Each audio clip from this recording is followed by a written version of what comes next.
नमस्कार, मैं ज्योति श्रीवास्तव और आप देख रहे हैं सी न्यूज भारत। छत्रपति संभाजीनगर जिले के कन्नड़ तालुका अंतर्गत शाहू टाकली गांव में रविवार को निर्णय महाराष्ट्र पार्टी की एक सभा आयोजित की गई।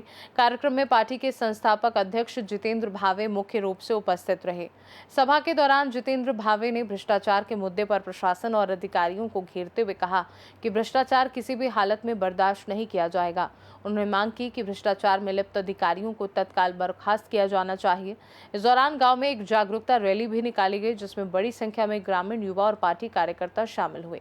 रैली के माध्यम से लोगों को भ्रष्टाचार के खिलाफ जागरूक करने का प्रयास किया गया। जितेंद्र भाव ने कहा कि देश का असली मालिक जनता है और प्रशासन को जनता के सवालों का जवाब देना ही होगा। उन्होंने युवाओं से गांव के विकास के लिए आगे आने और अन्याय के खिलाफ संघर्ष करने का आह्वान किया।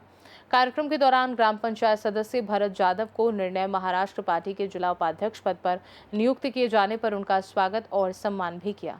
सभा में बड़ी संख्या में ग्रामस्थ, कार्यकर्ता और युवा मौजूद रहे। टाकाई बुद्रुकमध्ये आलेलो आहोत। काय सांगाल आज कशासाठी, काय वाढत्या महागाईबद्दल आपण काय सांगाल? निर्भय महाराष्ट्र पार्टी ही अवघी 34 महिन्याची पार्टी आहे, जी राष्ट्रीय स्तरावर नोंदणीकृत अशी सामान्य लोकांनी बनवलेली पार्टी आहे। काळ्या टोप्या निषेधाच्या डोक्यावर घालून भारतभर भ्रमण करतोय, जनजागृती करतोय। तर आज पहिला आम्हाला आनंदाचा धक्का भरत जाधवांनी टाकळी बुद्रुक या गावातनं वार्ड क्रमांक 3 मधून कन्नड तालुक्यातून छत्रपती संभाजीनगर जिल्ह्यातून आम्हाला ही गोड वार्ता दिलेली आहे। त्यानिमित्ताने त्यांचं अभिनंदन करण्यासाठी त्यांच्या बाहुबलामध्ये 12 तींचं बळ यावं, त्यांचा उत्साह वाढावा म्हणून इथे पोहोचलेलो होतो। खूप सुंदर कार्यक्रम झाला। 16 महिन्याची कारकीर्द असणार आहे त्यांची। त्या 16 महिन्यामध्ये त्यांनी वार्ड क्रमांक 3 बरोबर पूर्ण गावाच्या समस्या सोडवण्याचा प्रयत्न करावा। त्याचबरोबरीने तालुका स्तरावरची गावातल्या माणसांची कामं ही बिना लाचेची कशी पूर्ण होऊ शकतील याच्यासाठी लक्ष द्यावं। आज युद्धाच्या सावटामुळे आखाती देशातनं पेट्रोलजन्य पदार्थ येत नाही आहेत, कच्चा तेल येत नाही आहे। त्याच्यामुळे आज आम्हाला स्वतःलाही डिझेल मिळायला खूप त्रास झाला। 3 रुपये लिटरला भाव वाढलेले आहेत। पण हे सगळं का होतं आहे तर आम्ही झोपा काढतोय म्हणून होतं आहे। कारण सत्तेला सत्ताधारी सत्ताधीश मिळाला तर त्या सत्तेचं माझं काही घेणं देणंच नाही। या आविर्भावात आम्ही गावातसुद्धा जगतो, तालुक्यालाही जगतो, जिल्ह्यालाही जगतो, राज्यालाही जगतो आणि देशालाही जगतो।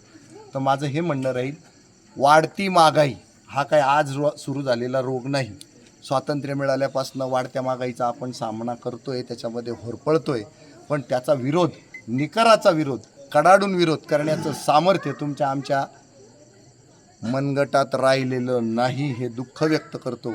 आणि तुम्हाला सगळ्यांना विनम्र आवाहन करतो, जागे व्हा, जागे व्हा, जागे व्हा। या सगळ्या सरकारी अधिकाऱ्यांना पगारात भागवा, पगारात भागवा, पगारात भागवा। या सगळ्या आमदार, खासदार, मंत्र्यांना नालायकी बंद करा। मतदान विकत घेण्याची फुशारकी मारू नका। तुमच्या छात्या एवढ्या फुगवू नका की त्या फुटून जातील। आणि इतका नालायकपणाने इतका माज करू नका की ही लोकशाही धोक्यात येईल। आणि ही धोक्यात आलेली जी लोकशाही, त्याच्यामुळे ही वाढलेली महागाई आहे। आणि त्या महागाईमध्ये सामान्य माणूस होरपळतोय, तो भ्रमिष्ट होतोय, तो मानसिकदृष्ट्या खचतोय। याच्याकडे लक्ष द्या आणि प्रत्येकच गोष्ट आपल्याच पद्धतीनं रेटून नेण्याचा सत्ताधाऱ्यांचा जो काही मदमस्तपणा चालू आहे, मस्तवालपणा चालू आहे, याला नियंत्रणात आणण्यासाठी तुम्हाला जागं व्हावं लागेल। आज गावोगावी अविवाहित तरुणांची संख्या खूप मोठ्या प्रमाणावर आहे। मी बरोबर बोलतोय का? त्यांना मुली देणार कोण? मुलगी केव्हा मिळेल? त्यांना नोकरी मिळाली तर त्यांना चांगली सुरक्षित नोकरी देणार कोण? त्या चांगल्या सुरक्षित नोकरीतनंच तो ह्या महागाईवर मात करू शकेल। पण ना पंतप्रधान ऐकायला तयार आहे। देवा भाऊ, ओ देवा भाऊ, आमच्या ग्रामीण भागातल्या बेरोजगार युवकांच्या हाताला काम द्या, तर तो या महागाईच्या राक्षसावर मात करू शकेल। त्या महागाईच्या राक्षसाला या गावामध्ये तो गाडू शकेल। अन्यथा तो महागाईचा राक्षसच आमच्या या बेरोजगार ग्रामीण युवकांना अख्खा गिळून जाईल, तर त्यांचं लग्नाचे ते स्वप्नच राहून जाईल।